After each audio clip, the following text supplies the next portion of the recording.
Hello everyone, welcome. ये हमारा 8th lecture है और लास्ट लेक्चर है आर्ट एंड कल्चर सीरीज़ में, जो कल्चर सीरीज़ है, राइट। सो अभी तक हमने देख लिया है इन सब टॉपिक्स को। आज के लेक्चर में हम देखेंगे some important cultural institutions. Alright, so शुरुआत करते हैं। देखिए, भारत का जो संविधान है उसने हर एक इंसान पे एक जिम्मेदारी डाली है कि अपना जो कल्चर है, ये इंडियन कल्चर है, उसको प्रिजर्व करना है, उसको कंजर्व करना है और उसको प्रोपोगेट करना है। इसी चीज़ को ध्यान में रखते हुए गवर्नमेंट ऑफ इंडिया और काफ़ी सारी नॉन गवर्नमेंट ऑर्गेनाइजेशंस हमारे कल्चर ट्रेडिशंस को, जो पीछे से जो कल्चर आता गया है और उसको कैसे प्रिजर्व करना है, ये सब चीज़ों का ध्यान रखती हैं काफ़ी गवर्नमेंट और नॉन गवर्नमेंट ऑर्गेनाइजेशंस। सो ये ड्यूटी कहाँ पे लिखी हुई है? Article 51A(F) of the constitution में। सो अभी छोटा सा mini polity reference. First institution जो है वो है आर्कियोलॉजिकल सर्वे ऑफ इंडिया। यहाँ पे आप इसका लोगो देख सकते हैं। तो ये जो सर्वे है, आर्कियोलॉजिकल सर्वे ऑफ इंडिया, जो गवर्नमेंट ऑर्गेनाइजेशन है, ये डायरेक्ट मिनिस्ट्री ऑफ कल्चर के अंडर आता है। ये प्राइमरी इंस्टीट्यूशन है जो आर्कियोलॉजिकल रिसर्च करती है पूरे भारत के अक्रॉस, मतलब पूरे कंट्री में जो भी आर्कियोलॉजिकल रिसर्च होता है ये सबसे पहले यहीं आर ASI द्वारा ही किया जाता है। इसका फोकस क्या है? सिर्फ रिसर्च का नहीं है, ये फोकस करते हैं प्रिजर्वेशन में, उस चीज़ को बचा के रखने में, ताकि वो आगे की पीढ़ी भी देख सके। तो ये प्रिजर्वेशन किसका करते हैं? फिजिकल और टैंजेबल हेरिटेज का। फिजिकल और टैंजेबल, टैंजेबल मतलब जिसको आप टच कर पाओ, जैसे कि क्या? मॉन्यूमेंट्स हो गए, ताजमहल हो गया, सांची स्तूप हो गया, ये सब चीज़ें। और आर्कियोलॉजिकल साइट्स जैसे हड़प्पा की साइट्स हैं, नालंदा की साइट्स हैं, ये सब। अब ASI जो है उसके जो रूल्स एंड रेगुलेशंस हैं और जो भी रूल्स वो फॉलो करते हैं, वो आते हैं ancient monuments and archaeological sites and remains 1958 act. ये ये एक्ट जो है ये पूरा ASI को गाइड करता है। जो भी रूल्स है, रेगुलेशंस है, ASI यही से उठाता है। एक और है antiquities and art treasure act 1972। ये एक्ट भी ASI को एक पावर देता है कि इलीगल एक्सपोर्ट रोका जा सके इंडियन एंटिक्विटीज़ का। जो यहाँ की मूर्तियाँ हैं, जैसे आप एग्जांपल ले सकते हो, हीरे हैं, पुराने राजा महाराजाओं की चीज़ें हैं, तो वो सब एंटिक्विटीज़ जो होती हैं उसको बाहर इलीगली कोई ना ले जाए, ये सब। ASI जो इंस्टीट्यूशन है इसके अंदर काफ़ी सारे ट्रेंड आर्कियोलॉजिस्ट होते हैं, काफ़ी सारे आर्किटेक्ट्स होते हैं, काफ़ी सारे कंजर्वेटर्स होते हैं जो रिसर्च करते हैं कि चीज़ों को बेटर कैसे कंजर्व किया जाए। आर्कियोलॉजिकल सोसाइटी में और भी चीज़ें हैं या और भी इंस्टीट्यूशंस हैं, जैसे काफ़ी म्यूज़ियम्स होते हैं। फिर एक्सकवेशन मतलब चीज़ें खोदने के लिए भी इनकी अलग अलग ब्रांचेस हैं। सर्वे करने की अलग अलग ब्रांचेस हैं। टेम्पल सर्वे जैसे करने के लिए अलग अलग प्रोजेक्ट्स चलाए जाते हैं। पूरे भारत को 24 सर्कल्स में डिवाइड किया गया है और आर्कियोलॉजिकल सर्वे ऑफ इंडिया सारी हेरिटेज साइट्स जो इन सर्कल्स में बांटी गई हैं उन सब के ऊपर ध्यान देता है और उनको प्रिजर्व करता है। समझ रहे हो? ताकि अगर उस पर जैसे जंग लग रही है तो उसको हटाया जाए। अभी जैसे मैं एलिफेंटा केव्स गया था एक बार, तो वहाँ पे मैंने देखा कि कुछ कुछ केव्स में सरिये के स्ट्रक्चर्स हैं। तो वो चीज़ें बाद में करी जाती हैं ताकि जो केव है उसको सपोर्ट मिले, क्योंकि सीधी सी बात है, चीज़ों की लाइफ कम हो जाती है, राइट। और एलिफेंटा केव्स तो कितने पुराने हैं, तो उनको सपोर्ट देने के लिए थोड़े थोड़े पिलर्स लगाए गए हैं या दीवारें लगाई गई हैं जो मॉडर्न कंस्ट्रक्शन है। तो वो सब डिसीजन कौन लेता है? वो लेता है आर्कियोलॉजिकल सर्वे ऑफ इंडिया। इसी तरीके से जैसे कोई पेंटिंग हो, ये तो मैंने इमारत की बात कर ली, अब कोई पेंटिंग है, कोई मशहूर पेंटिंग है, उसकी क्वालिटी कम हो रही है या कुछ केमिकल रिएक्शन की वजह से उसके कलर फेड हो रहे हैं, तो उसको रीस्टोर करना, रीस्टोर मतलब उसमें फिर से कलर उसके ब्राइट करना, वैसे ही करना। तो ये सब चीज़ें आर्कियोलॉजिकल सर्वे ऑफ इंडिया देखता है। आर्कियोलॉजिकल सर्वे की एक बड़ी ही स्पेशलाइज्ड और एक वन ऑफ अ काइंड चीज़ है जो है अंडर वाटर आर्कियोलॉजिकल विंग या अंडर वाटर आर्कियोलॉजी विंग। इसके अंदर तो आप नाम से ही समझ सकते हो क्या करते हैं। पानी के नीचे जो पानी का स्तर है, लेवल है, सी लेवल है, उसके नीचे जाकर उसके अंदर जो चीज़ें मिलती हैं उस पर ध्यान दिया जाता है, उनको प्रिजर्व करना। एएसआई से आप पढ़ भी सकते हो, आप डिप्लोमा कर सकते हो, आप डिग्री कर सकते हो आर्कियोलॉजी के लिए, ठीक है। और ये किसके थ्रू चलता है? इंस्टीट्यूट ऑफ आर्कियोलॉजी जो न्यू दिल्ली में है। तो ये था आर्कियोलॉजिकल सर्वे ऑफ इंडिया के बारे में। अब एक और चीज़ उसके फंक्शंस में अगर देखिए जाए तो एक है कि ये सब आप देख रहे हो परमिशन, ये सब भी वो देते हैं, राइट। जैसे परमिशन फॉर फिल्मिंग ऑपरेशन, अभी जैसे ताजमहल पे अगर आपको कोई फिल्म शूट करनी है आपको इनसे परमिशन लेनी पड़ेगी। फिर रिक्वेस्ट फॉर फोटोज़, एनओसी लेना कंस्ट्रक्शन पावर प्लांट का, ताकि पावर प्लांट से जो एमिशंस निकल रहे हैं वो अगल बगल के मॉन्यूमेंट्स को ख़राब ना कर दें, है ना। सो ये सब चीज़ें हैं। एएसआई की अपनी फ़ोटोज़ हैं, अपने डॉक्यूमेंट्स हैं, उसको आप ले सकते हो, रिक्वेस्ट कर सकते हो। नेक्स्ट पे आते हैं क्राफ्ट काउंसिल ऑफ इंडिया। ये एक नॉन प्रॉफिट ऑर्गेनाइजेशन है जो प्रमोट करता है हैंडीक्राफ्ट इंडस्ट्री को, भारत की हैंडीक्राफ्ट इंडस्ट्री को। कमला देवी चट्टोपाध्याय ने इस्टेब्लिश किया था सीसीआई को 1976 में। उनका एम ये था कि जो भी ये चीज़ें बना रहा है उसको अपने काम का रिकग्निशन मिले और उसको काम भी मिलता रहे। दो चीज़ें, रिकग्निशन भी मिलता रहे और रेगुलर काम भी मिलता रहे। चेन्नई में हेडक्वार्टर है, स्टेट काउंसिल्स भी हैं। अभी इनका कनेक्शन हो चुका है वर्ल्ड क्राफ्ट काउंसिल के साथ। तो एक तरीके से अब क्राफ्ट काउंसिल ऑफ इंडिया को ग्लोबल रिकग्निशन मिल गया है, ग्लोबल प्लेटफॉर्म मिल गया है जब से उनकी एफिलिएशन हुई है वर्ल्ड क्राफ्ट काउंसिल पे। तो मेन ऑब्जेक्टिव समझ में आया कि ये है कि जो भी क्राफ्ट बना रहा है और जो क्राफ्ट हैं, मतलब जैसे आप साइड में देख सकते हैं, राइट साइड में हैंडमेड मूर्ति, लाइक ये मिट्टी से बनाई गई, मतलब क्ले से बनाई हुई एक छोटी सी मूर्ति है।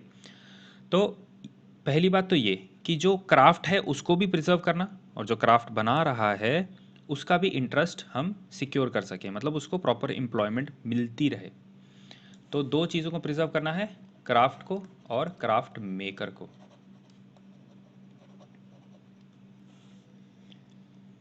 और इसी चीज़ से मोटिवेट होकर क्राफ्ट काउंसिल ने एक दुकान चलाई है। उन दुकान का नाम है कमल, राइट। और ये किसके नाम पे रखा गया है? जो फाउंडर थे, राइट, कमला देवी चट्टोपाध्याय। तो दुकान का नाम कमला भी हो सकता है, कमल भी हो सकता है, जैसा आप बोलें। सो ये चीज़ थी। और ऑल इंडिया क्राफ्ट फेयर भी ये ऑर्गेनाइज करते हैं। डिपार्टमेंट ऑफ कल्चर रिस्पॉन्सिबल है इस क्राफ्ट के लिए, ठीक है। एक फेयर होता है, क्राफ्ट फेयर काउंसिल एक बॉडी है जो रिलेटेड है इस चीज़ से, क्राफ्ट काउंसिल से रिलेटेड तो नहीं, एक तरीके से कह सकते हैं कि सिमिलर ऑर्गेनाइजेशन। तो वही चलाती है all India craft fair. Next institution है Indira Gandhi national centre for the arts. अब जैसे आपको नाम ही दिख रहा होगा, ये इंदिरा गांधी जी के रिस्पेक्ट में है, मतलब उनकी मेमोरी में है। और ये late prime minister Rajiv Gandhi ने स्टार्ट करी थी 1985 में। ये इंस्टीट्यूशन एक ऑटोनॉमस इंस्टीट्यूशन है जो जैसे आईआईटीज़ वगैरह हैं वैसे। और ये कॉन्सेंट्रेट करते हैं रिसर्च पे, कंजर्वेशन पे, डिस्प्ले पे और डिसेमिनेशन के, किसके? आर्ट्स के। तो आर्ट वगैरह पे रिसर्च होती है, उनको कंजर्व किया जाता है, उनको दिखाया जाता है और लोगों में बांटा जाता है। ये ज़्यादातर फोकस करते हैं विजुअल और परफॉर्मिंग आर्ट्स पे, राइट। उसके साथ साथ मेन फोकस है विजुअल और परफॉर्मिंग आर्ट पे। उसके साथ साथ ये क्रिटिकल और क्रिएटिव लिटरेचर पे भी ध्यान देते हैं, ठीक है। इसका मेन ऑब्जेक्टिव है कि एक रिसोर्स सेंटर बन जाना, किसके लिए? ओरल और विजुअल आर्ट फॉर्म जो इंडिया में चलती हैं उनके लिए। राइट। बाकी तो बोर्ड ऑफ ट्रस्टीज़ होते हैं इसके जो चलाते हैं, चेयरमैन होता है, एग्जीक्यूटिव कमेटी होती है उसके साथ सपोर्ट में, राइट। तो ये तो सिंपल सी चीज़ें हैं, बट इसका मेन ये है कि इनका रोल क्या है। इसके ऑब्जेक्टिव्स मेजर ये हैं कि एक रिसोर्स सेंटर बनना, जैसे मैंने आपको बताया, आर्ट एंड क्राफ्ट को प्रिजर्व करना और इकट्ठा करना, ताकि वो कहीं से, मतलब कई लोगों को तो पता ही नहीं होता कि वो क्राफ्ट्स क्या हैं। तो इनका ये है कि ये रिसर्च करें, जैसे ट्राइबल आर्ट्स होते हैं उनको कंजर्व करे, प्रिजर्व करे और एक्यूमुलेट करे। आर्ट एंड ह्यूमैनिटीज़ पे रिसर्च करना और अपनी फाइंडिंग्स लोगों तक पहुंचाना, कल्चरल लिंकेजेस बनाना, ठीक है। जैसे मैंने एग्जांपल दिया ट्राइबल का, तो बहुत लोग ट्राइबल कल्चर इग्नोर कर देते हैं, स्पेशली अर्बन एरियाज़ वाले, तो उन तक चीज़ें पहुंचाना कि ऐसा भी कल्चर होता है, देखो। फिर कुछ 6 फंक्शनल यूनिट्स हैं, कला निधि, कला कोश, जनपद संपद, कल्चरल इंफॉर्मेटिक्स, सूत्रधार, कला दर्शन। तो ये इसके 6 फंक्शंस हैं। ये नहीं कोई पूछेगा, जस्ट एक इन्फॉर्मेशन के लिए है, राइट। नेक्स्ट आते हैं ऑल इंडिया रेडियो पे। ऑल इंडिया रेडियो सबसे primary public service radio broadcaster है, सबसे पहला और आखिरी यही है। मतलब जैसे किंग होता है ना पब्लिक सर्विस रेडियो ब्रॉडकास्टर का, वो यही है। तो all India radio UPSC aspirants की लाइफ से भी काफ़ी जुड़ा रहता है, काफ़ी प्रोग्राम्स होते हैं जो इस पे लोग सुनते हैं। ये ministry of information and broadcasting के अंडर आता है, गवर्नमेंट ऑफ इंडिया। एंड इसका मोटो है बहुजन हितय बहुजन सुख है, जिसका मतलब है कि हमें सेवा करनी है, लोगों को एजुकेट करना है और लोगों को एंटरटेन करना है, ठीक है।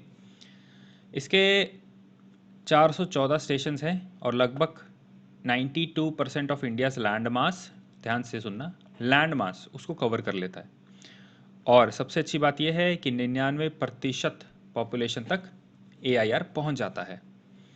ऑल इंडिया रेडियो चाहता है कि जो एक सिटीज़न है उसके हकों को हम उन तक पहुंचाएं, मतलब कैसे, इन्फॉर्म करें लोगों को। अगर आप उनके न्यूज़ प्रोग्राम देखें, वो इसी तरीके से डिज़ाइन किए जाते हैं ताकि लोगों तक और ज़्यादा से ज़्यादा इन्फॉर्मेशन पहुँचे। वही तो जर्नलिज्म का काम है। और ये बहुत ही नॉन बायस्ड वे में प्रोग्राम्स चलाते हैं, अपने ओपिनियंस नहीं, मतलब जो भी ओपिनियंस होते हैं काफ़ी अनबायस्ड होते हैं। इवन उनका शो जो होता है एक इकोनॉमी से रिलेटेड, मार्केट मंत्र, उसमें वो क्लियरली कहते हैं कि हम किसी कंपनी के बारे में आपको इन्फॉर्मेशन नहीं देंगे, जो भी हम आपको बताएंगे वो एक सेक्टर स्पेसिफिक होगा और आपकी जानकारी के लिए होगा। वो कभी भी किसी भी कंपनी को ना नेगेटिव बोलते हैं ना पॉजिटिव बोलते हैं। ऑल इंडिया रेडियो 23 प्रोग्राम चलाता है, सॉरी 23 लैंग्वेजेस में प्रोग्राम चलाता है। और प्रसार भारती एक्ट, इसके अंडर इसके जो कंटेंट है, मतलब ऑल इंडिया रेडियो का जो कंटेंट है, उसके जो मकसद है, उसका जो ऑब्जेक्टिव्स है, ये सब प्रसार भारती के एक्ट के अंदर कंट्रोल होता है। एक्ट के मुताबिक objectives of AIR, like main objectives जो हैं ऑल इंडिया रेडियो के, वो हैं कि ऐसे प्रोग्राम क्रिएट किए जाएं जो नेशनल इंटीग्रेशन को प्रमोट करें और जो भारत का संविधान है उसके अंदर जो वैल्यूज़ जो दी गई हैं उसको अपहोल्ड करें। उसके बाद एजुकेशन पे खास ध्यान दिया जाए, एजुकेशन के डिसेमिनेशन पे, मतलब एजुकेशन लोगों तक पहुंचाई जाए, लिटरेसी इंक्रीज़ करी जाए, फैमिली वेलफेयर को इंक्रीज़ किया जाए, एग्रीकल्चर और रूरल डेवलपमेंट से रिलेटेड इन्फॉर्मेशन दी जाए। विमेन इश्यूज़ जो हैं उनको भी सोसाइटी में आगे लाया जाए, children, differently abled, minority community, tribals और जो भी वल्नरेबल सेक्शन है सोसाइटी का, उनके इश्यूज़ को भी सामने लाया जाए। और ये सब क्यों है? क्योंकि ऑल इंडिया रेडियो ही एक ऐसा माध्यम है जो हर किसी के पास पहुंचता है। यही तो रीज़न है कि मन की बात जो है ऑनरेबल प्राइम मिनिस्टर का, वो ऑल इंडिया रेडियो पे आता है। उसके बाद ये रिसर्च भी करते हैं ताकि उससे पता चले कि कहाँ कहाँ पे हम न्यू टेक्नोलॉजी बना के लोगों तक इन्फॉर्मेशन पहुंचा सकें। उसके बाद ये फोकस करते हैं डाइवर्सिटी पे भी, कि भारतीय कल्चर जो है उसकी जो डाइवर्सिटी है उसको प्रमोट किया जाए। युवाओं के जो इश्यूज़ हैं या अफेयर्स हैं, यूथ अफेयर जो होते हैं जैसे स्पोर्ट्स है, गेम्स है, एक्टिविटीज़ हैं दूसरी, उनको भी प्रमोट किया जाए। लाइक कहाँ पे हो रही है उसके बारे में इंफॉर्मेशन दिया जाए, उस उसकी जो कमेंट्री होती है वो सुनाई जाए, तो उससे क्या होते हैं, लोग प्रेरित होते हैं थोड़ा। तो ये इसके ऑब्जेक्टिव्स हैं। नेक्स्ट आते हैं Nehru memorial museum and library. ये बिल्ट हुई थी 1929 से और 1930 के बीच में, ठीक है। और ये एक ल्यूटेंस जो थे जिन्होंने डिज़ाइन की थी कैपिटल, उसका एक पार्ट था ये। इस बिल्डिंग को, जिस बिल्डिंग में ये है, उस बिल्डिंग को त्रिमूर्ति हाउस भी बोला जाता था। और ये last British commander in chief थे, उनका रेजिडेंस था। जब ब्रिटिश चले गए थे तो ये पंडित जवाहरलाल नेहरू का, जो first prime minister of India थे, उनका रेजिडेंस था। इस घर में वो 16 साल तक रहे और 1964 में डेथ हो गई। गवर्नमेंट ने इस तीन मूर्ति हाउस को एक म्यूज़ियम बना दिया और एक लाइब्रेरी बना दिया पंडित जवाहरलाल नेहरू के ऑनर में। लाइब्रेरी सेटअप हुई थी 1964 में, लेकिन पहले से ही बहुत सारा डेटा था, राइट। तो उसके लिए मतलब एक तरीके से इतना ज़्यादा मतलब इतना ज़्यादा डेटा था, ठीक है, जो हमें रखना था, मतलब उनको रखना था उस लाइब्रेरी में, कि एक पूरी एक अलग से लाइब्रेरी बना दी 1974 में। म्यूज़ियम को क्यों बनाया? ये बनाया ताकि एक उनके जो पर्सनल जो चीज़ें थी उनको दिखाया जाए, जो उनके जीवन में अलग अलग चीज़ें थी, जैसे उनके पर्सनल आर्टिफैक्ट्स, उनकी घड़ी हो सकती है, मतलब मुझे नहीं पता, मैं आपको एग्जांपल दे रहा हूँ कि जैसे एक उनकी कोई घड़ी हो सकती है, उनकी वॉचेस, वॉल क्लॉक हो सकती है, उनकी किताबें होंगी जो हाथ से लिखी होंगी या जो हैंड रिटन लेटर्स होते हैं, ये सब जो भी है। और ख़ासकर पंडित जवाहरलाल नेहरू तो इंडियन फ्रीडम स्ट्रगल के भी पार्ट थे, तो उस टाइम पे जो भी चीज़ें थी वो सब वहाँ पे एज अ म्यूज़ियम में रखा गया है। यहाँ पे आप विज़िट कर सकते हैं, वीकली और मंथली लेक्चर होते हैं, सेमिनार होते हैं, कॉन्फ्रेंसेस होती हैं, भारत में भी और फॉरेन में भी, ताकि भारत की हिस्ट्री में इंटरेस्ट जगाया जाए और ख़ासकर जवाहरलाल नेहरू में इंटरेस्ट जगाया जाए। तो इसके मेजर ऑब्जेक्टिव्स क्या हैं? पंडित जवाहरलाल नेहरू से रिलेटेड जो भी पेपर हैं उनको कलेक्ट किया जाए, और उनकी जो फैमिली से भी रिलेटेड है उनको भी, फ्रेंड्स वाले भी, सारे एडमिनिस्ट्रेटिव डॉक्यूमेंट्स जो हैं जो उनके एडमिनिस्ट्रेशन में यूज़ हुए थे उनको कलेक्ट किया जाए। एक लाइब्रेरी बनाई जाए जिसमें जो भी pamphlet, book, magazine, periodicals, photo के नेगेटिव्स, न्यूज़पेपर, जिसमें भारत की आधुनिक हिस्ट्री के बारे में जो भी लिखा हो वो सब हो। खासकर अगर उसमें नेहरू, जवाहरलाल नेहरू, पंडित जवाहरलाल नेहरू का मेंशन है।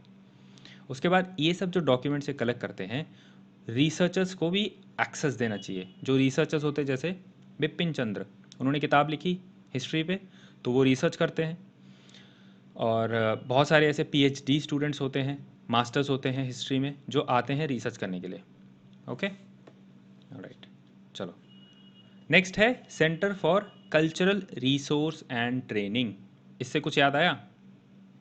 ये है CCRT, यूपीएससी वालों का कल्चर सोर्स, राइट। तो मिनिस्ट्री ऑफ कल्चर के अंडर आता है ये, और उन्होंने बनाया है CCRT। ये किस लिए बनाया था? ये बनाया है एजुकेशन और कल्चर को लिंक करने के लिए। इसको बनाया था एजुकेशन और कल्चर को लिंक करने के लिए। 1979 में इसको बनाया गया था, डॉक्टर कपिला वत्सायन और श्रीमती कमला देवी चट्टोपाध्याय, इनकी एडवाइस पे। वैसे तो ऑटोनोमस बॉडी है, लेकिन CCRT जो है गवर्नमेंट की एक तरीके से एक मैंडेट को फॉलो करती है कि हमें एजुकेशन, कल्चर, मतलब कल्चर की एजुकेशन को मीनिंगफुल बनाना है, और उससे एक हमारा जो देश है उसकी जो एक फाउंडेशन है उसको और स्ट्रॉन्ग करना है। मतलब कल्चरल एजुकेशन से भारत की नींव को स्ट्रॉन्ग करना है। हेडक्वार्टर इसके दिल्ली में है, इसके कुछ रीजनल सेंटर्स भी हैं। ये क्यों है रीजनल सेंटर्स? ताकि इंडियन आर्ट एंड कल्चर के बारे में जो जानकारी है वो फैलाई जा सके। CCRT फोकस पे तो स्टूडेंट्स करता ही है, लेकिन टीचर्स, प्रिंसिपल्स और एडमिनिस्ट्रेटिव लोगों पर भी फोकस करता है। किस चीज़ के लिए? उनको बताते हैं कि रीजनल कल्चर्स कितने हैं, लैंग्वेजेस कितनी हैं। अगर मान लो कोई किसी स्टेट में जा रहा है तो वो एक सीसीआरटी का छोटा सा कोर्स कर सकता है उस स्टेट के बारे में। इससे क्या होता है कि एक आपको जानकारी मिलती है, आप कल्चरली सेंसिटिव बनते हैं उस कल्चर के प्रति, राइट। ठीक है, तो ये सब चीज़ें इंपॉर्टेंट है। सीसीआरटी बच्चों की इमोशनल ग्रोथ, स्पिरिचुअल ग्रोथ और कॉग्निटिव ग्रोथ पे भी फोकस करता है। ये काफ़ी एक यूनिक पॉइंट है। ठीक है, अभी क्या हुआ कि नॉर्मल तरीक़ों से कई बार काम नहीं बन रहा था, तो सीसीआरटी ने थोड़ी सी इनोवेशन करी और नए नए टीचिंग मेथड्स स्टार्ट किए। जैसे कि क्या, वर्कशॉप ऑर्गेनाइज करो, टीचर्स को सिखाओ, प्रैक्टिकल ट्रेनिंग दो कि क्राफ्ट्स कैसे सिखा सकते हो आप स्कूल में। उससे क्या होगा, बच्चों को भी चीज़ें समझ में आएगी। जब टीचर को समझ में आएगी तो बच्चों को समझा पाएंगे। और ये एक्टिविटीज़ क्या हो सकती हैं, क्लासिकल डांस, क्लासिकल म्यूज़िक हो सकता है। उसके बाद जैसे पपेट हो सकते हैं, पपेट के थ्रू आप स्टोरीज बता सकते हो। उसके बाद इसका मिशन है कि एक करिकुलम बनाया जाए इंडियन आर्ट एंड कल्चर पे, जो कि यूपीएससी स्टूडेंट्स फॉलो करते हैं। तो वो किसको दिया जाए, टीचर्स को, जो टीचर सिखा सके बच्चों को। उसके बाद एक लाइब्रेरी क्रिएट की जाए जिसमें स्क्रिप्ट्स हो, फोटोग्राफ्स हो, ऑडियो विजुअल रिकॉर्डिंग्स हो, जो कल्चरल से रिलेटेड हो। ध्यान रखना, कल्चर से रिलेटेड। बस मेनली क्या है कि भारत का जो कल्चर है वो लोगों तक पहुंचाना है, उसको रिवाइव भी करना है। जो चीज़ें अच्छी हैं उनको रिवाइव किया जाए, और उनको जो अभी चल रहा है कल्चर उसको भी कंजर्व किया जाए। गवर्नमेंट ऑफ इंडिया जो है वो फंड देती है सीसीआरटी को, ताकि सीसीआरटी स्कॉलरशिप दे सके स्टूडेंट्स को, टीचर्स को, आर्टिस्ट्स को, ताकि वो अपने कल्चरल में रिसर्च कर सके। मतलब हमारा जो कल्चर है उसमें और रिसर्च कर सकें।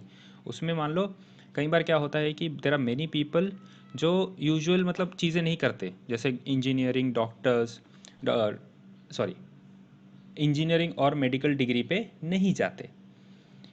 वो कहाँ पे जाते हैं, उनका इंटरेस्ट होता है आर्ट में, कल्चर में। कई लोग होते हैं जिनको सिर्फ डांस करना होता है, क्लासिकल डांसेस में बहुत इंटरेस्ट होता है, क्लासिकल संगीत में बहुत इंटरेस्ट होता है। तो उन सब के लिए कहाँ से फंड आएगा। कई बार होता है कि parents are not well off, so such for such young artist junior and senior fellowship is given. ये एक cultural heritage young leadership programme भी चलाते हैं जिसमें सोशल वैल्यूज़ जो हैं भारत की वो प्रमोट की जाती हैं। ठीक है, नेक्स्ट आते हैं नेशनल आर्काइव्स ऑफ इंडिया। ये काफ़ी फेमस है और ये एक one of the most oldest institution है जो ब्रिटिशर्स ने बनाई थी ताकि वो एडमिनिस्ट्रेटिव रिकॉर्ड बना सकें। जो भारत कंट्री के एडमिनिस्ट्रेटिव रिकॉर्ड्स हैं उनको मेंटेन करने के लिए ब्रिटिशर्स ने ये चलाया था। उस टाइम पे इसका नाम था इम्पेरियल रिकॉर्ड्स डिपार्टमेंट, और ये बनाया गया था 1891 में। और ये सेटअप हुआ था कलकत्ता में प्रोफेसर GW फॉरेस्ट के अंडर। ठीक है, आईआरडी फिर दिल्ली में शिफ्ट हो गया था जब ब्रिटिश कैपिटल चेंज हो गई थी। जो भी मैंने अभी बोला सब लिखा हुआ है, आपको कुछ नोट करने की ज़रूरत नहीं है। जो भी मैं बोल रहा हूँ सब कुछ मैंने पॉइंट वाइज आपके लिए स्लाइड में लिख दिया है, आपको और कुछ देखने की ज़रूरत नहीं है। जब आईआरडी सॉरी जब इंडिपेंडेंस हुई उसके बाद आईआरडी को चेंज कर दिया था, उसका नाम चेंज हो गया था नेशनल आर्काइव्स ऑफ इंडिया। उसके बाद इसका सेटअप थोड़ा चेंज हो गया था और एक डायरेक्टर ऑफ आर्काइव्स थे, वो इसको हेड करने लग गए थे, वो थे इसके हेड। आर्काइव्स पब्लिक रिसर्च के लिए ओपन कर दिया गया था 1939 में, ताकि वो लोग देख सके कि ब्रिटिशर्स कैसे चीज़ें कर रहे थे। एक कंजर्वेशन रिपोर्टरी है इसकी, उसका नाम है कंजर्वेशन रिसर्च लेबॉर्ट्री। इसको 1940 में स्टार्ट किया गया था ताकि जो भी इम्पोर्टेंट डॉक्यूमेंट्स हैं उनको प्रिजर्व करके रखा जा सके, जैसे गवर्नर जनरल्स के ऑर्डर, गवर्नर जनरल्स के लेटर टू द क्वीन, ये सब चीज़ें। धीरे धीरे आर्काइव्स में और भी चीज़ें ऐड होने लगी, जैसे public record, private papers, right. जैसे कोई अपनी डायरी लिखता हो, मान लो कोई गवर्नर जनरल हो, उसकी डायरी लिखता हो, वो अपनी डायरी लिखता हो, वो भी अब ऐड हो जाएगी। अभी नहीं, मतलब ये जब चेंज आया उसके बाद। फिर इन्होंने रिसर्च के भी प्रोग्राम चलाए, ठीक है, उससे और एक ट्रेनिंग भी बनाई जिससे हम चीज़ें कंजर्व कर सकें। उसके बाद काफ़ी सारे रीजनल सेंटर्स भी चलाए वगैरह वगैरह, that is not important. National archives का एक मेमोरेंडम है जो मिनिस्ट्री ऑफ कल्चर ने इशू किया था, उसके हिसाब से नेशनल आर्काइव्स के कुछ ऑब्जेक्टिव्स हैं, राइट। वो ऑब्जेक्टिव्स क्या हैं? सिंपल सी बात, जो भी हम चीज़ें डॉक्यूमेंट कर सकते हैं अपनी कल्चरल हेरिटेज के लिए, उसको डॉक्यूमेंट किया जाए, उनको प्रिजर्व किया जाए और आने वाली पीढ़ियों को दिया जाए ताकि उनको दिखे कि भारत कहाँ से बन के आया है। उसके बाद डॉक्यूमेंट्स को कलेक्ट करना, उनको साइंटिफिकली मैनेज करना, क्योंकि क्या होता है कि कुछ कुछ पेपर इतने पुराने हो जाते हैं कि अगर आप उनका एटमॉस्फेरिक चीज़ चेंज कर दो, अगर मान लो ऑक्सीजन या फिर कोई और गैस आ जाए, तो धीरे धीरे पेपर की क्वालिटी डिग्रेड होने लग जाती है। इंक जो है वो एक तरीके से इरेज होने लग जाती है, आप कह सकते हो, या फिर पेपर का कुछ रिएक्शन हो जाता है, क्योंकि पहले उतना साइंटिफिकली चीज़ें नहीं बनती थी, राइट। अभी तो हमें और ऊपर से उनको प्रिजर्व करके रखना है, 100 साल पुरानी चीज़ें प्रिजर्व करके रखनी होती हैं, तो उनके लिए रिसर्च होती है प्रॉपर कि कितने एटमॉस्फेयर, मतलब एक कहीं आप देखोगे म्यूजियम में जाओगे ना, कुछ कुछ चीज़ें एकदम ग्लास बॉक्स में होती हैं, ग्लास कांच के बॉक्स में होती हैं पैक्ड, क्योंकि वो एक पर्टिकुलर एटमॉस्फेयर में ही सर्वाइव कर सकता है पेपर। अगर उसको निकाल दिया तो वो थोड़ी देर में ही उसका या तो रंग उड़ जाएगा या वो पीला पड़ जाएगा या कुछ और हो जाएगा। उसके बाद सबसे इम्पॉर्टेंट और आखिरी एम है कि लोगों के अंदर साइंटिफिक टेम्पर बनाना, कि मतलब लोग सुपरस्टिशन से हटें, रैशनलिज्म की तरफ जाएं, साइंटिफिकली सोचें। नेक्स्ट है Indian council for cultural relations. ये मिनिस्ट्री ऑफ कल्चर के अंडर आता है और इसको इस्टेब्लिश किया था ताकि ये प्रोग्राम कर सके, कुछ कुछ प्रोग्राम कर सके जिससे इंडियन कल्चर जो है प्रमोट हो। लेकिन कहाँ पे प्रमोट, किधर? ये है इंटरनेशनली चीज़ों को प्रमोट करने के लिए। ये प्लेटफॉर्म जो है Indian council for cultural relations, आप इसके नाम को देखो, कल्चरल रिलेशंस, तो ये भारत का कल्चर इंटरनेशनल लेवल पे लेके जाता है। मौलाना अब्दुल कलाम आज़ाद ने इसको बनाया था 1950 में। इसका और क्या फोकस है? इसका फोकस है कि ऐसे ऐसे प्रोग्राम बनाए जाएं और ऐसे ऐसे पॉलिसीज़ बनाए जाएं जो हमारे कल्चर रिलेशंस को आगे लेके जाएं, खासकर उन कंट्रीज़ के साथ जिनका हमारे साथ पुराना रिलेशन है। ग्लोबलाइजेशन के आने के बाद ऐसे कल्चरल एक्सचेंजेस होने लग गए थे काफ़ी ज़्यादा, और वो अलग अलग तरीके से भी होने लग गए। जैसे जॉइंट फंक्शंस होते हैं, दूसरे कंट्री का कल्चर अगर हमारे कंट्री में चल रहा है तो उसको सेलिब्रेट किया जाता है, एंड सो ऑन। ये काफ़ी सारे प्रोग्राम्स को फंडिंग देते हैं, खासकर विजुअल और परफॉर्मिंग आर्ट्स, ताकि वो इंटरनेशनल ऑडियंस के लिए अपीलिंग हो सके कि अरे देखो इंडिया में इतना सब कुछ होता है ऐसे। फिर कुछ कुछ फेस्टिवल्स हैं, उनको ये लोग सपोर्ट करते हैं, ग्रांट्स देते हैं, जैसे जैज़ फेस्टिवल है या दिल्ली में होता है, नॉर्थ ईस्ट म्यूज़िक फेस्टिवल है जो गुवाहाटी में होता है। और ये सब क्यों किए जाते हैं प्रोग्राम, ऐसे फंड क्यों करते हो? क्योंकि इससे जो कल्चरल यूनिटी है वो बढ़ सकती है, ऑलराइट। सॉरी, मेजर फोकस क्या है Indian council for cultural relations का? इंटरनेशनल फ्रेंडशिप जो है उसको प्रमोट किया जाए, कल्चरल एक्सचेंजेस हैं उनको प्रमोट किया जाए नेशंस के बीच बीच में, और एक हेल्दी कंपटीशन रखा जाए ताकि चीज़ें जो हैं, एक जैसे मान लो अगर आप आर्ट फॉर्म में कंपटीशन नहीं रखोगे, किसी भी चीज़ में कंपटीशन नहीं रखोगे, तो वो चीज़ स्थायी हो जाती है, वो इनोवेट नहीं करेगा कोई, है ना। तो ये सब होता है। नेक्स्ट पे आते हैं डायरेक्टरेट ऑफ फिल्म फेस्टिवल्स। तो देखो नाम में देखो फिल्म फेस्टिवल जैसा कुछ आ रहा है, तो ये एक भारत सरकार ने सेटअप किया था 1973 में, ताकि ये ऑर्गेनाइजेशन नेशनल और इंटरनेशनल फिल्म फेस्टिवल जो होते हैं भारत में ऑर्गेनाइज करे, सिंपल। ये और इसका ये भी जॉब है कि इंडियन फिल्म्स इंटरनेशनली रिकग्निशन पा सकें, मतलब ये अभी देखो क्या होता है, कोई आर्टिस्ट होता है, वो कोई मूवी बनाता है, अच्छे से डायरेक्ट करता है, पैसा लगाता है, लेकिन हर बार वो इंटरनेशनली जाने के लिए कैपेबल नहीं होता, कनेक्शंस नहीं होते, सिंपल सी बात है, जैसे नेटवर्किंग करनी पड़ती है ना अपनी चीज़ को डिस्ट्रीब्यूट करने के लिए, तो वो सब चीज़ें कई बार नहीं होती आर्टिस्ट के पास। तो वो जा सकते हैं डायरेक्टरेट में और उनसे बात कर सकते हैं और वो प्रमोट करेंगे, right. DFF national film awards जो है उनको भी ऑर्गेनाइज करते हैं। मेजर फंक्शंस क्या है? इंटरनेशनल फिल्म फेस्टिवल है, उनको ऑर्गेनाइज करना इंडिया में। दादा साहिब फाल्के अवार्ड के विनर्स को चूज़ करना और उस अवार्ड को ऑर्गेनाइज भी करना। इंडियन पनोरमा की एक सीरीज़ होती है, उसमें क्या क्या एंट्रीज़, कौन सी एंट्रीज़ होंगी शॉर्टलिस्टेड, वो। फिल्म एक्सपोजिशंस चलवाना जो गवर्नमेंट ऑफ इंडिया द्वारा डायरेक्टेड होंगे। इनका मोटो है कि जो कल्चरल एक्सचेंज है, मेन मोटो क्या है? कल्चरल एक्सचेंज को प्रमोट करना दो देशों के बीच में।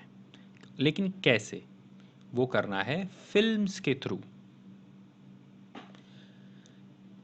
इन सब को कब किया जाता है? ये सब किया जाता है कल्चरल एक्सचेंजेस प्रोग्राम में।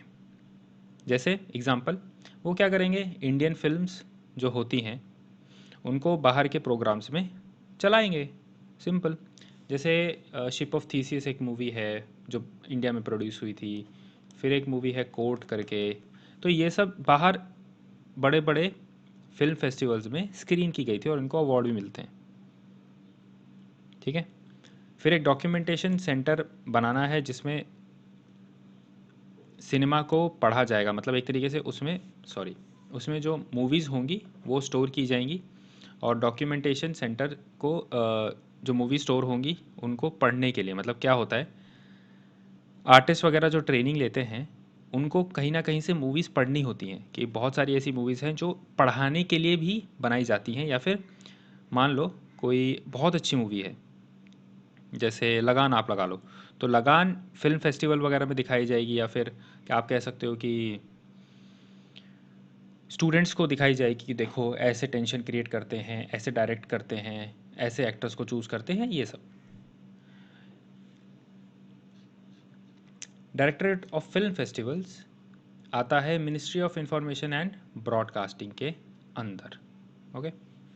चलो, Indian council of historical research एक और काउंसिल ऑटोनोमस बॉडी है, मिनिस्ट्री ऑफ एजुकेशन के अंडर, ना कि मिनिस्ट्री ऑफ कल्चर के अंडर। तो ये एक काउंसिल है हिस्टोरिकल रिसर्च के लिए। इसको एज अ सोसाइटी बनाया गया था, सोसाइटी रजिस्ट्रेशन एक्ट के अंदर रिसर्च करके, इस्टेब्लिश करके। जैसे मैंने बताया ये एक ऑटोनोमस ऑर्गेनाइजेशन है, इसको फंडिंग मिलती है यूजीसी से, यूनिवर्सिटी ग्रांट्स कमीशन से। इसको क्रिएट किया गया था भारत का जो इतिहास है उसको लोगों तक पहुंचाना और उसको प्रिजर्व करना। प्रिजर्व कैसे करते हैं? डिफरेंट डिफरेंट ऑथर्स ने कई बार कुछ लिखा होता है, या फिर एक आम इंसान ने भी फ्रीडम स्ट्रगल के दौरान कुछ ना कुछ लिखा होगा, जैसे न्यूज़पेपर आर्टिकल्स, उन सबको प्रिजर्व करना। ये एक प्लेटफॉर्म है जहाँ पे काफ़ी सारे हिस्टोरियंस जो हैं वो एक साथ मिलते हैं, नए आइडियाज़ डिस्कस करते हैं और अपना काम डिस्कस करते हैं।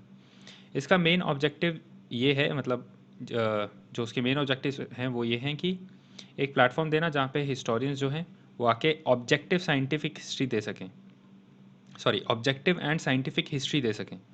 ऑब्जेक्टिव मतलब ना लेफ्टिस्ट ना राइटिस्ट, जैसी चीज़ें हुई वैसी बताना। साइंटिफिक क्यों? ताकि वो सुपरस्टिशियस ना हो। साइंटिफिक मीन्स फैक्ट बेस्ड, चीज़ों को एक फैक्ट के थ्रू प्रोड्यूस किया जाए और स्प्रेड किया जाए। फिर एक रैशनल इंटरप्रिटेशन ऑफ हिस्ट्री, ये बहुत इंपॉर्टेंट टर्म है, रैशनल इंटरप्रिटेशन ऑफ हिस्ट्री। यही कि मतलब सुपरस्टिशियस ना हो, या फिर आप किसी से बायस ना हो, किसी की तरफ ना किसी के अगेंस्ट।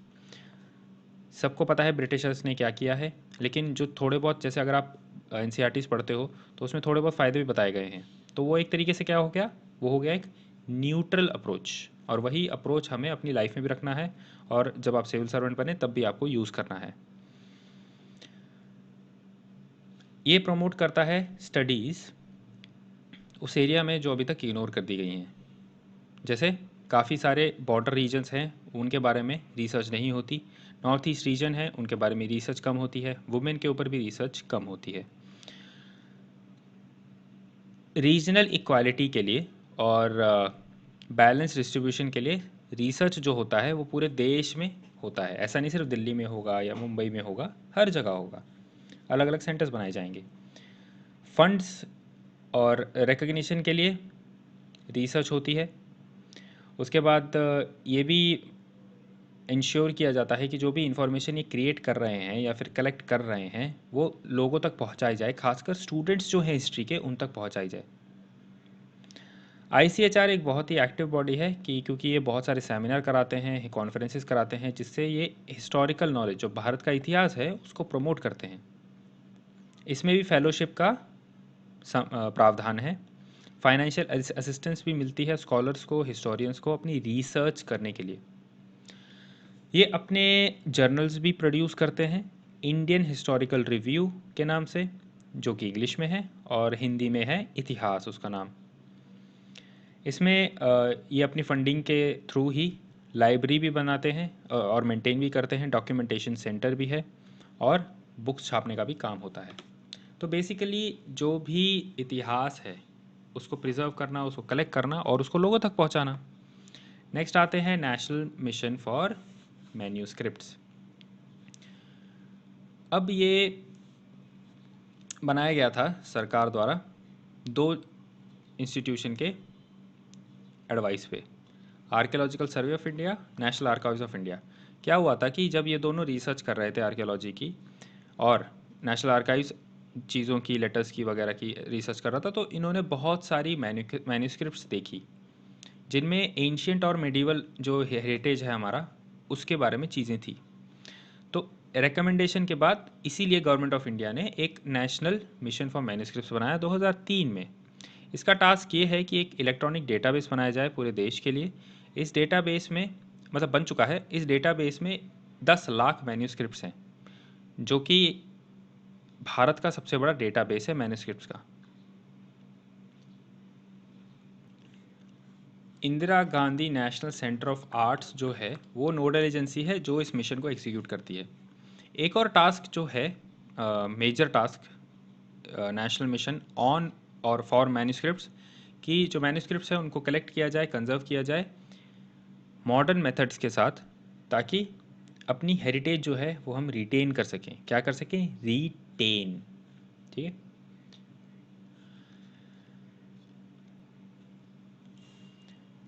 उसके बाद मेजर ऑब्जेक्टिव्स इसके ये हैं कि जो भी आगे लोग आएंगी, जो भी एक पीढ़ी आएगी जो मैन्यूस्क्रिप्ट्स पढ़ें, कंजर्व करें, उनको डिप्लोमा और डिग्री दें, उनको ट्रेन करें और उनको समझाएं कि चीज़ें कैसे हैंडल करनी है। इसको फंड्स मिलते हैं गवर्नमेंट ऑफ इंडिया के, ताकि ये बेस्ट टेक्निक्स वगैरह को ले सकें और चीज़ों को डिजिटाइज कर सकें। डिजिटाइजेशन बहुत इंपॉर्टेंट है कल्चर को आगे बढ़ाने के लिए। नेक्स्ट आते हैं Indian National Trust for Art and Culture Heritage, INTACH. तो ये इसका आप लोगो देख सकते हैं official. Indian National Trust for Art and Culture Heritage एक नॉन प्रॉफिट एनजीओ है। ऑलराइट, ये एक एनजीओ है, 1984 में बनी थी दिल्ली में। इसका प्राइमरी पर्पस ये है कि अवेयरनेस फैलाएं, किसके बारे में? अपनी हेरिटेज के बारे में, और उसको कंजर्व करें। इसकी बहुत सारी ब्रांचेस हैं जिनको बोलते हैं चैप्टर्स। इसके अभी जो चैप्टर्स हैं वो 170 इंडियन सिटीज़ में हैं और काफ़ी सारे इंटरनेशनल में भी हैं। राइट। तो पहला गवर्निंग काउंसिल जो था इंटैक का, उसमें काफ़ी सारे इंपॉर्टेंट लोग थे, जैसे former prime minister Rajiv Gandhi, MGK Menon, doctor Kapila Vatsyayan, Madhavrao Scindia. तो काफ़ी इंपॉर्टेंट ऑर्गेनाइजेशन है और काफ़ी इंपॉर्टेंट एनजीओ है। इसके रूल्स के हिसाब से इंटैक को कुछ काम करने हैं। वो काम क्या है? रीस्टोर करना है मॉन्यूमेंट्स को, और जैसे मैंने बताया ना, पेंटिंग्स वगैरह को रीस्टोर करते हैं archaeological society, survey of India, वैसे ही काम इनका है। अवेयरनेस क्रिएट करना लोगों के बीच में कि हमारी हेरिटेज प्रॉपर्टी है ये, और इनके मतलब इसको आप डिस्ट्रॉय मत करो। वर्कशॉप्स रखते हैं ये लोग, अवेयरनेस कैंपेन्स रखते हैं। एक चीज़ बड़ी इंटरेस्टिंग होती है, ये लोग करते हैं हेरिटेज वॉक्स। उसमें क्या है, प्रोग्राम्स चलाते हैं जिससे एक शहर में जो हिस्टोरिकल चीज़ें हैं उनके बारे में जानकारी ये दिलवाते हैं, ताकि सिटीज़न, मतलब एक टूर होगा उसमें आपको जगह से जगह लेके जाएंगे, ताकि एक जो सिटीज़न है उसको अवेयरनेस आए कि जो हमारा कल्चर है हमारे आसपास कितना ज़्यादा है। खासकर दिल्ली जैसे शहर में बहुत ज़्यादा ही कल्चर है। तो वहाँ तो आप मतलब आपको हफ्ते 2-3 हफ्ते लग जाएंगे कि अगर आप हर जगह पे जाओ, अच्छे से एक्सप्लोर करो चीज़ों को। वो भी शायद मैं कम बोल रहा हूँ। उसके बाद ये फोकस करते हैं मॉन्यूमेंट्स में जो आर्कियोलॉजिकल सर्वे ऑफ इंडिया के अंडर नहीं आते हैं, और फिर ये लोकल अथॉरिटीज़ के साथ काम करते हैं उनको मेंटेन करने के लिए। इंटैक का काम इतना अच्छा है कि ये काफ़ी ज़्यादा गवर्नमेंट एजेंसीज द्वारा अप्रिशिएट भी किया गया है और सपोर्ट भी किया जाता है। इसीलिए काफ़ी सारी फॉरेन कंट्रीज़ ने और गवर्नमेंट एजेंसीज़ ने इंटैक के साथ मेमोरेंडम ऑफ अंडरस्टैंडिंग साइन किया है। सबसे फेमस है इंटैक और यूके ट्रस्ट का एमओयू। ये क्या करते हैं, ये प्रोजेक्ट्स फंड करते हैं जो हेरिटेज को कंजर्व करता है। सिंपल। और एक इम्पॉर्टेंट बात आ जाती है कि टूरिज़्म भी करना है और मॉन्यूमेंट भी कंजर्व करना है, तो उनको कैसे बैलेंस करें वो भी इम्पॉर्टेंट है। क्योंकि अगर आप टूरिज़्म को प्रमोट नहीं करोगे तो लोग देखने नहीं आएंगे। लोग अगर देखने नहीं आएंगे तो कल्चर की इन्फॉर्मेशन आगे बढ़ेगी नहीं। लेकिन अगर लोग देखने आते हैं तो सीधी सी बात है यार, लोग गंदा भी करते हैं। तो अभी जैसे मैं रिसेंटली 2-3 जगह गया था, तो काफ़ी मतलब इंस्ट्रक्शंस वगैरह भी हैं, कुछ कुछ जगह पे मेंटेनेंस अच्छा नहीं भी है। तो मिक्स्ड बैग है। मतलब इंडिया में वर्ल्ड हेरिटेज साइट्स भी हैं जो अच्छे से मेंटेन नहीं हैं या उन पे ज़्यादा मतलब ध्यान नहीं दिया जा रहा। कुछ कुछ हैं जिन पे बहुत ध्यान दिया जाता है। तो काफ़ी पोटेंशियल है भारत में। हेरिटेज टूरिज़्म का पोटेंशियल बहुत ज़्यादा है। नेक्स्ट पे आते हैं साहित्य अकेडमी। गवर्नमेंट ऑफ इंडिया ने नेशनल एकेडमी ऑफ लेटर्स या साहित्य अकादमी बनाया था 1954 में। इसका प्राइमरी फंक्शन ये है कि एक ये नेशनल ऑर्गेनाइजेशन हो जो भारत में लिटरेरी कल्चर को प्रमोट करे। मतलब चीज़ों को लिखना, पोएम्स लिखना, ये सब। और जो भारत की बाकी सारी लैंग्वेजेस हैं उनमें भी जो भी लिटरेचर प्रोड्यूस हो रहा है उसको सबको कोऑर्डिनेट करना और नेशनल यूनिटी को प्रमोट करना।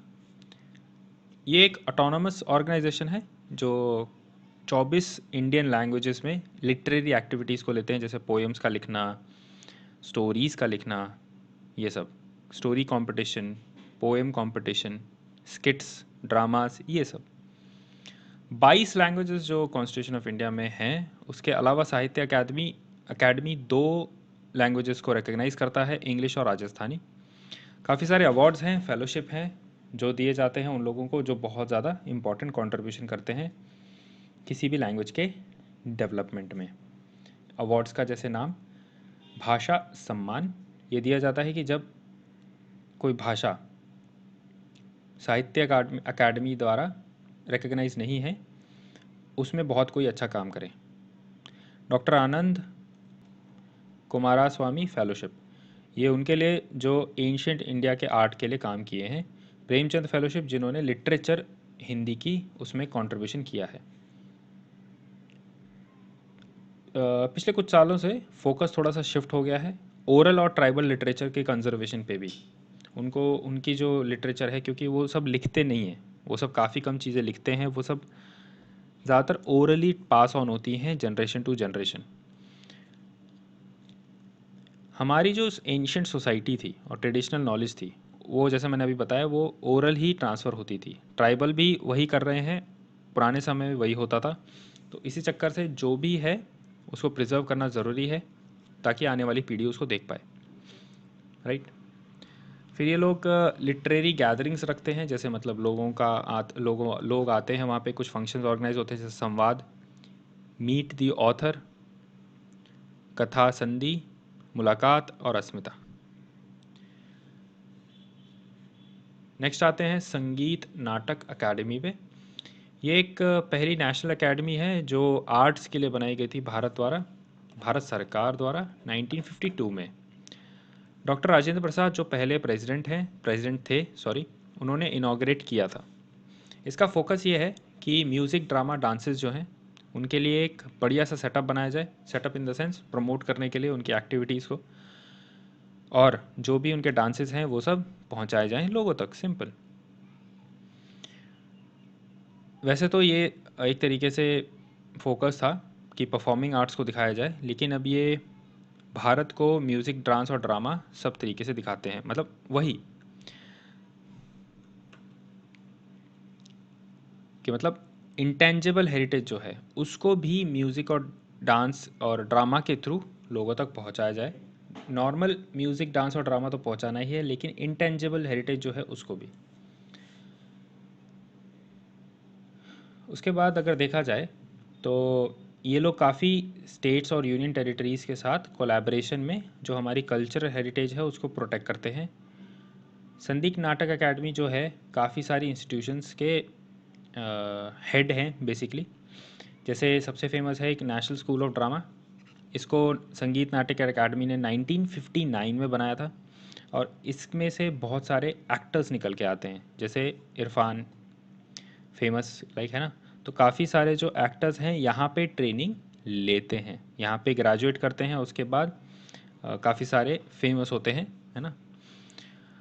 1975 में एनएसडी एक इंडिपेंडेंट एंटिटी बन गई थी मिनिस्ट्री ऑफ कल्चर के अंडर, तो अभी वो एक इंडिपेंडेंट बॉडी है। संगीत नाटक अकादमी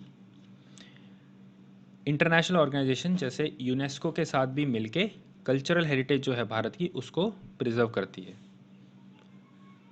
ठीक है, इसके ऑब्जेक्टिव्स क्या हैं? सिंपल सी बात, रिसर्च किस चीज़ में? म्यूज़िक, डांस एंड ड्रामा में।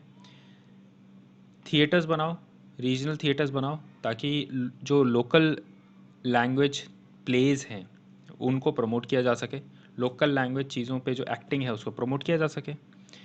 लिटरेचर को प्रमोट करना है, म्यूज़िक, डांस एंड ड्रामा पे जो लिखी जाती है, जैसे हैंडबुक्स और शब्दों के बारे में डिक्शनरीज, इलस्ट्रेटेड डिक्शनरीज, या फिर जैसे भरतनाट्यम है उसके जो अलग अलग पोजेज हैं वो सब बताना।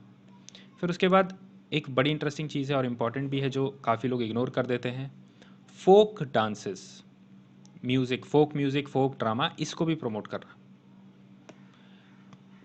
उसके बाद कल्चरल कनेक्शंस बनाना इंटरनेशनल कम्युनिटी के साथ डांस, ड्रामा और म्यूज़िक में। तो बेसिकली हम यूजुअली अभी तक हमने क्या पढ़ा है? रिसर्च वगैरह करो, उसको प्रिजर्व करो, लेकिन एक फोक डांस वाला पॉइंट न्यू है और इंटरनेशनल वाला भी हमने पहले कम ही देखा है। नेक्स्ट आते हैं ललित कला अकेडमी पे। ये है नेशनल अकेडमी ऑफ आर्ट, इसका नाम ये भी है नेशनल अकेडमी ऑफ आर्ट। ये सेटअप की गई थी 1954 में फाइन आर्ट्स को प्रमोट करने के लिए। किसको? फाइन आर्ट्स को। ये एक ऑटोनमस बॉडी है मिनिस्ट्री ऑफ कल्चर के अंडर। ये फाइन आर्ट्स की अंडरस्टैंडिंग और उसको इनकरेज करती है। ये नेशनल और इंटरनेशनल आर्ट दोनों से डील करते हैं, लेकिन प्रिजर्व करेंगे और प्रमोट करेंगे इंडियन आर्ट को। मेन सेंटर इसका दिल्ली में है और इसके काफ़ी सारे रीजनल सेंटर्स भी हैं। ये लोग क्या करते हैं, काफ़ी सारी एग्जीबिशन चलाते हैं नेशनल और इंटरनेशनल, जिसमें जो बड़े बड़े आर्टिस्ट हैं उनके कामों को दिखाया जाता है, जैसे कि national exhibition of art, international triennial India. तो ऐसे ऐसे एग्जीबिशन किए जाते हैं। ये लोग और भी चीज़ें करते हैं, जैसे जो विजुअल आर्ट्स है उनके ट्रेडिशन को प्रिजर्व करना, सेंटर्स बनाना जहाँ पे डॉक्यूमेंट्स वगैरह रखे जाएं, वीडियोस वगैरह दिखाई जाएं, ऐसे। तो बेसिकली फाइन आर्ट्स को प्रमोट करना। उसके बाद इन्होंने एक आर्काइव भी बनाया है, एक लाइब्रेरी भी बनाई है, एक कंजर्वेशन लेबॉर्ट्री भी बनाई है। कंजर्वेशन लेबॉर्ट्री में बेसिकली ये देखा जाता है कि जो चीज़ें हैं उनको केमिकली कैसे प्रिजर्व किया जाए। जैसे मैंने बताया कि पेपर को प्रिजर्व करने के लिए काफ़ी रिसर्च होती है, पुराने पेपर को, कि कौन से टेम्परेचर प्रेशर पे रखा जाए, कौन से केमिकल गैसेस उस एटमॉस्फेयर में रखी जाए, ये सब। ये लोग विजुअल कल्चर को भी प्रमोट करते हैं स्कॉलरशिप के द्वारा, ग्रांट्स के द्वारा। किसको मिलता है ये? आर्टिस्ट को और आर्ट ऑर्गेनाइजेशंस को। जैसे कल्चर को प्रमोट करने के लिए फेयर्स भी ऑर्गेनाइज होते हैं। फेयर्स अब कई बार उनको स्पॉन्सर नहीं मिलता है, तो they can come to Lalit Kala Akademi, यहाँ से उनको ग्रांट मिल सकता है अगर वो रेप्यूटेड हैं तो। फिर काफ़ी सारे फंक्शन भी चलाती है ललित कला अकेडमी, जिसमें काफ़ी सारे जो विजुअल कल्चर्स हैं इंडिया के उनको दिखाया जाता है, राइट। चलो, so that is all for this lecture. ये जो इंस्टीट्यूशंस थी यही इंपॉर्टेंट है, इन्हीं को आप देख लीजिएगा, और कोई सोर्स आपको देखने की ज़रूरत नहीं है। सारे इम्पॉर्टेंट प्रीवियस ईयर टॉपिक्स और स्टैंडर्ड सोर्सेज को रेफ़र करते हुए ये डॉक्यूमेंट बनाया गया है। पॉइंट वाइज नोट्स हैं इसमें, आप सीधे सीधे इनको रिवाइज कर सकते हैं। So that is all from my side. It was a pleasure teaching you all. Next किसी सीरीज़ में हम मिलेंगे, राइट? चलिए, ऑनली आईएएस पे मेरा इंटरनल सिक्योरिटी और साइंस एंड टेक कोर्स है, आप उसको भी देख सकते हैं अगर आपको इंटरेस्ट हो तो।